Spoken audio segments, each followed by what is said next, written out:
So once again, welcome you all, dear students. This is your chemistry wale sir, and today we are going to discuss the last part of this unit. Haloalkanes and haloarenes हम पढ़ रहे थे बेटा. We have already discussed the initial introduction, followed by the nomenclature, method of preparation in which we study about how can we prepare haloalkanes from alcohol, how can we use halogen exchange reaction for the preparation of halogen. और उसके बाद फिर हमने chemical properties को सीखा है. Chemical properties में we have discuss about the nucleophilic substitution reaction. There are two type of mechanism, SN1 and SN2, followed by your elimination reaction, beta elimination, that is dehydrohalogenation reaction, and then we discuss about your Grignard reagent concept and Woods reaction. Now we are here to study about the reactions of haloarenes. Reactions of haloarenes are very much important as far as your CBSE board examinations are concerned and as far as your NEET or AIEEE or your IIT exams are concerned. Reaction of haloarenes में हमें सबसे पहले जो चीज़ पता होनी चाहिए वो ये कि हेलोअरीन्स का मतलब क्या है. अगर हम वापस से थोड़ा सा प्रीकैप चीज़ों को देखें तो हेलोअरीन का मतलब होगा एक हेलोजन जो एरोमेटिक कंपाउंड के साथ कनेक्टेड है. एरोमेटिक कंपाउंड में मैं ये क्लोरोबेंजीन बना सकता हूँ, एरोमेटिक कंपाउंड में बेंजीन भी आता है, तो मेरे पास क्लोरोबेंजीन है. And what I know is that chlorine और halogens are electron donating groups. -I effect तो शो करते हैं लेकिन +R इफेक्ट भी शो करते हैं. लोन पेयर होने की वजह से ये डोनेट करेंगे. तो डोनेट करेंगे तो इसका रेजोनेंस कुछ इस तरीके से चलेगा. ध्यान से देखिए, ये स्टेप्स रहेंगी रेजोनेंस की.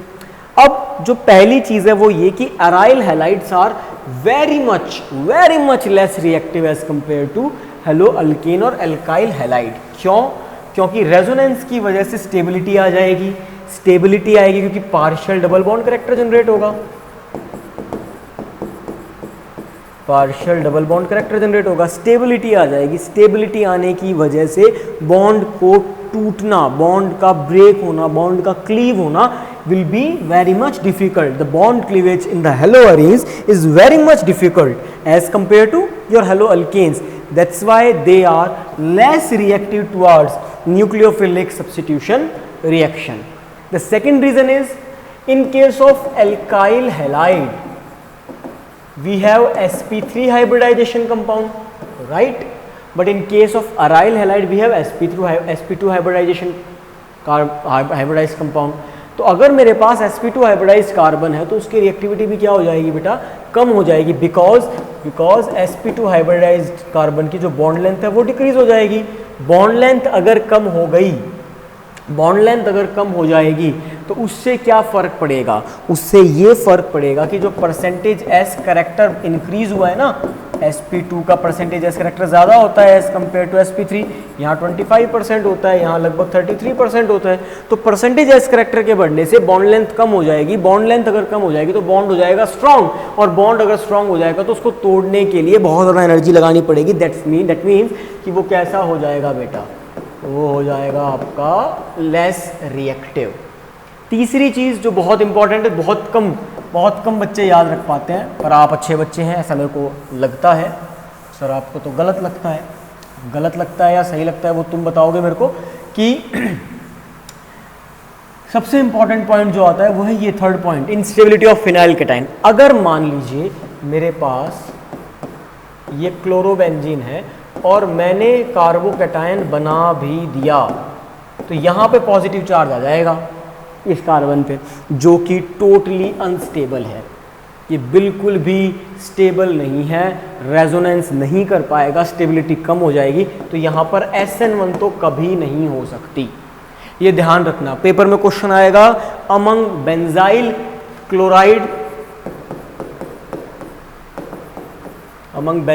Chloride and chlorobenzene which will undergo SN1 faster? Only benzyl chloride will undergo SN1 faster, because in case of chlorobenzene the phenyl cation is formed and that is very much unstable. Due to the instability of the phenyl cation, SN1 mechanism is ruled out. और इससे अगली चीज़ जो है वो last क्या कहती है बच्चा, लास्ट चीज़ ये कहती है कि भाई जब इतने सारे बड़े बड़े कंपाउंड आ जाएंगे तो उनकी वजह से रिपल्शन हो जाएगा, उस रिपल्शन की वजह से आप रिएक्शन नहीं कर पाएंगे। अब सर होगा कैसे? तो रिप्लेसमेंट हो सकती है, जैसे हाइड्रोक्सिल ग्रुप से रिप्लेसमेंट कर सकते हैं हम। हमने क्लोरोबेंजीन लिया, NaOH के साथ रिएक्ट करवाया, इन द प्रेजेंस ऑफ टेम्परेचर देख लो 443 केल्विन के आसपास ले लिया, या फॉर एग्जांपल 623 केल्विन के आसपास ले लिया किसी प्रेशर पे, तो हमारा क्या हो जाएगा, NaCl बाहर हो जाएगा और OH आ जाएगा, दैट इज फिनोल। जब हमारे बेंजीन पे OH लगता है उसको हम क्या बोल देते हैं, फिनोल बोल देते हैं, ठीक है। और क्या कर सकते हैं बेटा हम, और ये देखो कि हमारे पास जो क्लोरीन है वो तो ऑर्थो पैरा डायरेक्टिंग ग्रुप है, और जो OH ग्रुप आता है वो भी ऑर्थो पैरा डायरेक्टिंग ग्रुप ही होता है, यानी कि जो आपकी रिएक्टिविटी है वो हमेशा कहाँ चेक की जाएगी, ऑर्थो पोजीशन पर और पैरा पोजीशन, मतलब जो आने वाला ग्रुप है वो कहाँ अटैक करेगा, कहाँ आएगा इलेक्ट्रॉन डेंसिटी के कंसेप्ट से, ऑर्थो पोजीशन पर या फिर पैरा पोजीशन पर। अब मेरे पास अगर मान लो 2,4,6 ट्राई नाइट्रोक्लोरोबेंजीन है और मैं इसके अंदर गर्म करके पानी डाल देता हूँ तो मुझे OH मिल जाएगा। This is my 2,4,6 try nitrophenol, this is the thing but picric acid. तो पेपर में क्वेश्चन आ सकता है कि आपके पास है नाइट्रोक्लोरोबेंजीन, ठीक है, और आपको क्या बनाना है, पिक्रिक एसिड बनाना है, तो आप आसानी से बना सकते हैं। अब यहाँ पर इसने इसी के मैकेनिज्म को थोड़ा बहुत समझाने की कोशिश की है, हम हल्का सा डिस्कस कर लेते हैं, बहुत ज़्यादा हमें डिस्कस नहीं करना है इसको, बेसिक सी चीज़ें हैं जिसको डिस्कस करने की बात है। कि अगर मेरे पास मान लो पैरा पोजीशन पर नाइट्रोक्लोरोबेंजीन का कॉन्सेप्ट है और मेरे पास OH नेगेटिव ने अटैक कर दिया, तो वो पूरी की पूरी स्लो स्टेप के साथ उसका मैकेनिज्म चल जाएगा और मेरे को ये कंसेप्ट मिल जाएगा। लेकिन अगर मेरे पास नाइट्रो मेटा पोजीशन पर प्रेजेंट है तब मेरे पास पॉसिबल नहीं हो पाएगा अटैक कर पाना। क्यों पॉसिबल नहीं हो पाएगा? क्योंकि इलेक्ट्रॉन डेंसिटी प्रॉपर वे में जनरेट नहीं हो पाएगी, प्रॉपर वे में जनरेट नहीं हो सकती। और जब तक मेरी इलेक्ट्रॉन डेंसिटी प्रॉपर वे में फैसिलिटेट ना हो जाए, जनरेट ना हो जाए, वो स्टेबलाइज ना हो जाए, तब तक मेरा नेगेटिव चार्ज जब तक स्टेबलाइज नहीं होगा मेरी रिएक्शन नहीं हो सकती है। तो जब तक मेरा नेगेटिव चार्ज स्टेबलाइज नहीं हो जाता है तब तक मेरी रिएक्शन पॉसिबल नहीं है। और इसी वजह से जो मेटा आइसोमर है उसकी हम बात ना करके केवल ऑर्थो और पैरा आइसोमर की बात करते हैं। इंपॉर्टेंट पॉइंट है कि ये न्यूक्लियोफिलिक नहीं जाएंगे, ये जाएंगे इलेक्ट्रोफिलिक सब्स्टिट्यूशन रिएक्शन। यहाँ सीख लो, अगले चैप्टर में भी आएगा, उससे अगले चैप्टर में भी आएगा और लास्ट चैप्टर में भी आएगा, तीनों चैप्टर में आएगा ये कॉन्सेप्ट। इलेक्ट्रोफिलिक सब्स्टिट्यूशन रिएक्शन मतलब इलेक्ट्रोफाइल आएगा। इलेक्ट्रोफाइल मतलब electron deficient species. Electron deficient species का मतलब डबल बॉन्ड जो है बेंजीन रिंग के अंदर उसकी डिलोकलाइजेशन की वजह से एक चार्ज जनरेट होगा जो पॉजिटिव को अपने पास रख लेगा और यहाँ से इस बेंजीन की रिंग से हाइड्रोजन निकल जाएगा। अब ध्यान से देखो होगा क्या, सिंपल सा कॉन्सेप्ट है यार, ये हम पढ़ के भी आ चुके हैं। क्या पढ़ा था हमने? Cl2 की रिएक्शन, फ्रीडल-क्राफ्ट रिएक्शन पढ़ी होगी तुमने, फ्रीडल-क्राफ्ट एल्काइलेशन असाइलेशन, अगले पेज पे आएंगी, पहले इसको देख लो। Cl2 के साथ रिएक्शन अगर करोगे तो क्या हो जाएगा, या तो ऑर्थो पे या पैरा पे, HCl बाहर हो जाएगा एक, और या तो Cl यहाँ पर मिल जाएगा, यहाँ मिल जाएगा। एंड HNO3 के साथ करोगे तो माइनस ऑफ वाटर हो जाएगा, NO2 ऑर्थो पे या फिर पैरा पे। ऐसे ही H2SO4 के साथ करोगे तो वही वाटर का रिमूवल। 11th क्लास की केमिस्ट्री में तुमने ये सेम चीज़ पढ़ी हुई है बेटा। तो ये आपको या तो ऑर्थो पोजीशन पे मिल जाएगा या फिर पैरा पोजीशन पे मिल जाएगा। आगे इसने फ्रीडल-क्राफ्ट रिएक्शन की बात करी है, ये एल्काइलेशन है और ये एसाइलेशन है। एनहाइड्रस AlCl3, याद करो मार्कोनी रूल जिस टाइम पे करवा रहा था उस टाइम पे मैंने एक हल्का सा नोट डाला था कि यहाँ पर यूज़ करेंगे हम। एनहाइड्रस AlCl3 क्या करता है काम? This is nothing but electrophile generator.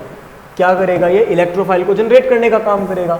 Simple सा लॉजिक है यार दोस्त, यहाँ से H और यहाँ से आपका OH। मैं कलर चेंज कर लेता हूँ ताकि समझाना आसान हो जाए।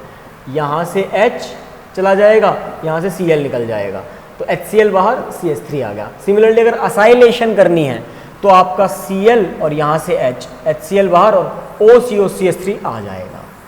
इसका नाम ध्यान रखना, 2-क्लोरोएसिटोफिनोन। जब हम 12th चैप्टर पढ़ेंगे तो उसको सीखना और आसान हो जाएगा।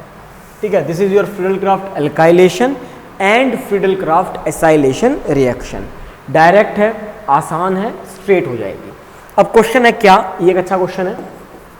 ये कहता है कि although chlorine is electron withdrawing group yet it is ortho para directing. Why ortho para directing क्यों है? क्योंकि इसके पास lone pair of electron present है। लोन पेयर ऑफ इलेक्ट्रॉन जो है वो डोनेशन का काम कर देंगे। इंडक्टिव तो माइनस आई है, इंडक्टिव के हिसाब से तो माइनस आई है जो डिस्टेबलाइज कर रहा है, लेकिन रेजोनेंस की वजह से ये डीएक्टिवेशन कॉज नेट जो है वो नहीं हो पाता है, बल्कि प्रायोरिटी वाइज क्या चला जाएगा, the resonance effect tends to opposite the inductive effect. Resonance जो है वो इंडक्टिव इफेक्ट को क्या कर देगा, वो अपोज कर देगा, चेंज कर देगा। रिएक्टिविटी इज दस कंट्रोल तो रिएक्टिविटी इंडक्टिव से ही होगी, लेकिन ओरिएंटेशन जो है ऑर्थो पे जा रहा है, पैरा पे जा रहा है, ये किससे रिप्रेजेंट करेगा, रेजोनेंस से। यानी कि पॉजिटिव नेगेटिव चार्ज जो जनरेशन होती है वो तो इंडक्टिव इफेक्ट से ही होगा, लेकिन ऑर्थो पैरा जाने के लिए इसको किसका रास्ता देखना पड़ेगा, रेजोनेंस का रास्ता देखना पड़ेगा। यानी कि यहाँ पर माइनस आई इफेक्ट भी है और प्लस आर इफेक्ट भी है। हालांकि minus I effect is greater than plus R effect होता है इस केस में, बाकी केस में उल्टा चलता है, ये एक्सेप्शनल केस है। लेकिन अगर हम बेंजीन के कंपाउंड की बात करते हैं तो हम सारा ध्यान किस पे रखेंगे, सारा का सारा ध्यान हम रखेंगे प्लस आर इफेक्ट पर। Next is reaction with metals, Wurtz Fittig reaction और फिटिग। वुड्स हमने पढ़ी थी, वुड्स में हमने क्या पढ़ा था बच्चा, RX plus 2Na plus RX in the presence of dry ether minus of 2NaX हो गया था, मतलब 2NaX बाहर हो गए थे और RR मिल गया था। यहाँ पर भी एल्काइल है, एल्काइल ग्रुप है, ये भी एल्काइल। अगर एक एल्काइल हो और एक को अराइल कर दोगे, एक एल्काइल और एक को अराइल, उसको बोल देंगे हम वुड्स फिटिग रिएक्शन। और दोनों को ही अराइल कर दिया तो उसको बोल दोगे फिटिग रिएक्शन। ये रिएक्शन 11th में भी आई थी, फटाफट से देख लो एक बार जो बोर्ड पे लिखी हुई है। फिर भी समझ में नहीं आती है तो डिस्कस करते हैं, ध्यान से देखो। अच्छा मैं इसको मिटा देता हूँ सारी चीज़, अब देखो ध्यान से। वुड्स फिटिग रिएक्शन क्या कहती है, एक एल्काइल हैलाइड होगा, एक एराइल हैलाइड होगा, सोडियम लेंगे in the presence of dry ether, Wurtz Fittig reaction. और फिटिग रिएक्शन क्या कहती है, फिटिग रिएक्शन कहती है कि भैया दो ही एराइल हैलाइड लेने पड़ेंगे, उनको ज्वाइन करवा दो। अब देखो यार इन टेक्स्ट क्वेश्चन 10.7 इसका सोल्यूशन नहीं है, इसको डिस्कस कर लेते हैं थोड़ा सा। देखो बेटा ये कहता है कि which alkyl halide from the following pairs would you expect to react more toward SN2? SN2 पूछ रहा है यार, SN2 पूछ रहा है तो आसान काम कर दिया इसने। SN2 के लिए क्या है, 1 डिग्री 2 डिग्री 3 डिग्री का कॉन्सेप्ट, ठीक है। अब इन दिनों में देखो एक तो ये रहा केस और एक ये वाला, तो ये तो 2 डिग्री हो गया, ये 1 डिग्री, ये फास्ट जाएगा। इन दोनों के अंदर देखो, अब ध्यान से देखना, ये जिससे जुड़ा है वो कितने से जुड़ा है, वो 3 से जुड़ा है, तो ये 3 डिग्री है। ये कैसा है, ये 2 डिग्री है, ये जाएगा भाई। तीसरा केस उठाओ, ये कैसा है 1 डिग्री, ये भी कैसा है 1 डिग्री। अब आएगा मजा, है ना, अब आएगा ना मजा बिडू, अब आएगा मजा। क्या मजा आएगा दोस्त, देखो ध्यान से, ये भी 1 डिग्री है, ये भी 1 डिग्री है। अब इन दोनों में से फास्ट कौन होगा, यहाँ पर पहले ब्रांचिंग मिल गई, यहाँ पर लेट ब्रांचिंग मिली है। फिर से देख लो जी मिटा दिया, दोनों ही 1 डिग्री हैं। यहाँ पर इससे अगले कार्बन पर ही ब्रांच है, इसके पास एक कार्बन छोड़ के अगले पर ब्रांच है। जहाँ पहले ब्रांच आ जाएगी वो वीक हो जाएगा, यानी कि स्ट्रॉन्ग ये हो गया, जल्दी ये जाएगा। आया समझ में, ये क्वेश्चन आपका नीट में भी आया था, ये क्वेश्चन आपका AIEEE एक एग्ज़ाम होता था, ऑल इंडिया इंस्टीट्यूट का एक एंट्रेंस एग्जाम होता था इंजीनियरिंग का, उसमें भी ये क्वेश्चन पूछा गया था, ठीक है, इंजीनियरिंग एंट्रेंस एग्जाम के नाम से। अब ये पूछता है SN1 फास्ट कौन जाएगा, SN1 फास्ट कौन जाएगा दोस्त, SN1 फास्ट वो जाएगा जो 3 डिग्री 2 डिग्री और 1 डिग्री को फॉलो करेगा। ये SN1 की कहानी है और SN2 की कहानी क्या है, ये SN2 की कहानी है। तो 3 degree 2 degree 1 degree checkout, check करो चेक करो चेक करो, ये डॉट लगा दिया भाई। तो इस कार्बन पर 1 2 3 ग्रुप लगे हुए हैं तो 3 डिग्री हो गया, ये डॉट लगा दिया भाई। इस कार्बन पर केवल 2 ग्रुप तो 2 डिग्री, ये फास्ट। अब इस कार्बन पर डॉट और इस नहीं, ये गलत लगा दिया मैंने, है ना, ये बल्कि यही लगेगा, सही बात है। तो ये कितने से जुड़ा हुआ है, केवल 1 से 1 डिग्री, ये कितने से जुड़ा हुआ है 2 से 2 डिग्री, इसका मतलब ये फास्ट जाएगा। क्लियर हुआ। अगला सवाल क्या कहता है, देखते हैं, कोशिश करते हैं सॉल्व करने की, ट्राई करो, देखते हैं क्या कहता है। आइडेंटिफाई ABCDE R1, ओहो हो, बहुत सारी चीज़ें पूछ लिया इसमें, तो बता देंगे। BR Mg ड्राई एथर ग्रिग्नार्ड रिएजेंट आ जाएगा, हमने पढ़ा था पीछे, MgBr। अगर वाटर से रिएक्ट करवाओगे तो एल्केन मिल जाएगा और MHOHBr आ जाएगा, मतलब साइक्लोहेक्सेन प्लस MgOHBr मिल जाएगा। ये तो हमने कवर अप कर दिया भाई, चलो A और B तो निकाल लिया। अब RBr Mg, RBr और Mg दे रखा है। इसकी रिएक्शन कहाँ से कर दी हमने? ड्राई ईथर से कर दी यार, ड्राई ईथर से करवा दी तो वापस से क्या मिलेगा? ग्रेनाड मिल जाएगा, ये आएगा, Mg आएगा और Br आएगा, ख़त्म हो गया। अगर इसकी रिएक्शन किससे करा दी? वाटर से करा दी, हो जाएगा ये तो सॉल्व। ये तो मैं पीछे कर लिया ना, अच्छा ठीक है, ये तो मैंने पीछे कर लिया, सॉरी भाई। ये वाला करते हैं, RMgBr आ जाएगा। D2O से रिएक्ट करवा दिया, D2O क्या होता है? हैवी वाटर होता है। अगर H2O करते थे तो RH आता था, D2O करोगे तो RD आ जाएगा। इसमें कौन सी रॉकेट साइंस है? खत्म, साइड में लोगो भैया। चलो इसने बना भी रखा है, इसने यहाँ पे इस R को डिफाइन भी कर दिया, ये रही सार की वैल्यू, हमारे लिए आसान हो गया करना। चलो अच्छी बात है, छोड़ते हैं। अब क्या कह रहा है ये कि जो R1X है ये जब Mg से रिएक्ट करता है तो ये D बना देता है, D कोई D चीज़ बनाता है, बना देंगे। वाटर से रिएक्ट करता है तो E बना देता है, कर लेंगे। लेकिन जब ये Na ईथर से रिएक्ट करता है तो ये बनाता है, ये बनाते ही तो मेरा आसान हो गया काम। मेरा आसान काम क्या हो गया? यहाँ पे मेरी वुड्स रिएक्शन आ चुकी है। वुड्स रिएक्शन का मतलब 1 2 3 4, 1 2 3 4, आधा कर दो, 4 कार्बन का सेट बना लो। 4 कार्बन एक तरफ और 4 कार्बन एक तरफ, तो 4 कार्बन कैसे आएंगे? ऐसे आएंगे, ये X। दूसरे 4 कार्बन कैसे आएंगे? ऐसे आएंगे, ये X। बीच में कौन आएगा? 2Na आ जाएगा। तो मेरा ये वाला कंपाउंड बन गया भैया। R1X क्या हो जाएगा? ये रहा मेरा R1X। अगर इसमें मैं Mg डाल दूंगा तो क्या होगा? इसमें अगर मैं Mg डालता हूं तो इसको मैं सॉल्व करके दिखा देता हूं तुमको। मुश्किल नहीं है, बिल्कुल मुश्किल नहीं है बेटा, बहुत आसान सा आर्टिकल है, बहुत सिंपल है और मजेदार क्वेश्चन है। देखो ध्यान से, मेरे पास R क्या आ गया था? मेरे पास R ये आया था, राइट, और ये मेरा X था, ओके। अब मैंने इसका Mg से रिएक्ट करवाया, तो Mg से रिएक्ट करवाऊंगा तो ग्रीनार्ड बनेगा, ऑब्वियस सी बात है, MgX। अब मैंने इसकी रिएक्शन वाटर से करवा दी, वाटर से करवाऊंगा तो क्या होगा? यहाँ पे H आ जाएगा यार, और कौन सा काम करना। ये लो H आ गया प्लस MgOH, X बाहर हो गया, ये कंपाउंड बन जाएगा भाई। इसका नाम तुम बना लो, देख लो क्या बनेगा। 3 कार्बन है, एक पे सब्स्टिट्यूएंट है, तो 2 मिथाइल प्रोपेन होना चाहिए मेरे ख्याल से नाम। ये प्रोपेन आ गया, ये 2 पे मिथाइल आ गया, 2 methyl propane, that's it. Important नहीं है पर मैं इंपॉर्टेंट लिख देता हूँ क्योंकि बड़ा सा क्वेश्चन था। ये दोनों क्वेश्चन पूछे हुए हैं भाई पेपर में, ये दोनों पार्ट पूछे हुए हैं, तो हमने ये डिस्कस सारा कर लिया है बेटा। Next is polyhalogen compounds. अब पॉलीहेलोजन कंपाउंड से क्वेश्चन आता नहीं है, क्वेश्चन केवल आता है एक तो फॉस्जीन गैस का फॉर्मूला क्या होता है ये पूछ लेता है। क्लोरोफॉर्म के अंदर जब ऑक्सीजन से ट्रीट करके लाइट की प्रेजेंस में काम करते हैं तो क्लोरोफॉर्म से बन जाता है फॉस्जीन, इसीलिए इनको डार्क बॉटल में स्टोर करके रखा जाता है क्योंकि फॉस्जीन बन जाएगा नहीं तो, ठीक है। एक क्वेश्चन क्या आता है, ट्राई आइडोमिथेन जो होता है वो एंटीसेप्टिक की तरह बिहेव करता है, एंटीसेप्टिक प्रॉपर्टी होती है, इसलिए इसका यूज कर लिया जाता है। आइडोफॉर्म ट्राई आइडोमिथेन मतलब आइडोफॉर्म CH3, इसका यूज कर लिया जाता है। टेट्राक्लोरोमीथेन मतलब CCl4 को आप फायर एक्सटिंग्विशर के अंदर इस्तेमाल कर लेते थे, अब कम करते हैं क्योंकि ये ओजोन लेयर को डिप्लीट करने का काम करता है। डाईक्लोरोमीथेन यानी कि मिथाइलिन क्लोराइड, ये नुकसान ही करता है, आंखों में जलन पैदा कर देगा, कॉर्निया को बर्न करने का काम कर देता है, इस तरीके से। फिर ट्राईक्लोरोमीथेन क्लोरोफॉर्म तो बेस्ट चीज़ है अपने पास, जितने भी एनेस्थेटिक चीज़ें होती हैं क्लोरोफॉर्म का इस्तेमाल करके एनेस्थीसिया देते हैं। इसका ऑक्सीडेशन अगर कर देंगे, इसको अगर हमने ओपन बॉटल में रख दिया, डार्क बॉटल में नहीं रखा, लाइट वाली बॉटल में रख दिया, तो लाइट एंट्रैप कर जाएगी, ऑक्सीजन एंट्रैप कर जाएगी, ये मिल जाएगा फॉस्जीन। फॉस्जीन एक पॉइजनस गैस होती है। इसकी रीडिंग लेना, यहाँ से क्वेश्चन नहीं आते हैं बिल्कुल भी। नेक्स्ट, फ्रियॉन्स क्या होते हैं, जैसे CF2Cl2, ठीक है, यानी कि एक क्लोरोफ्लोरोकार्बन्स का जो कंसेप्ट है बेसिकली वो फ्रियॉन्स का ही कंसेप्ट है, CCl2F2, ठीक है। क्लोरोफ्लोरोकार्बन रेफ्रिजरेटर्स के अंदर मिलते हैं, ओजोन लेयर को डिप्लीट करने का काम करते हैं, ये सारा काम।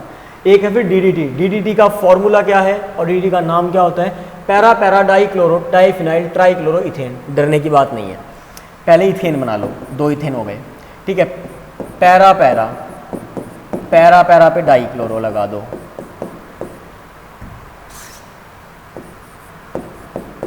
ये लो भैया, पैरा पे डाईक्लोरो लग गए, ठीक है। और अब ट्राईक्लोरो बना दो, ट्राईक्लोरो, 1 Cl, ठीक है, 1 Cl 2 Cl 3 Cl लगा देते हैं। तो 3 Cl अगर हम लगा देंगे तो हमारे पास इसका फॉर्मूला जनरेट हो जाएगा।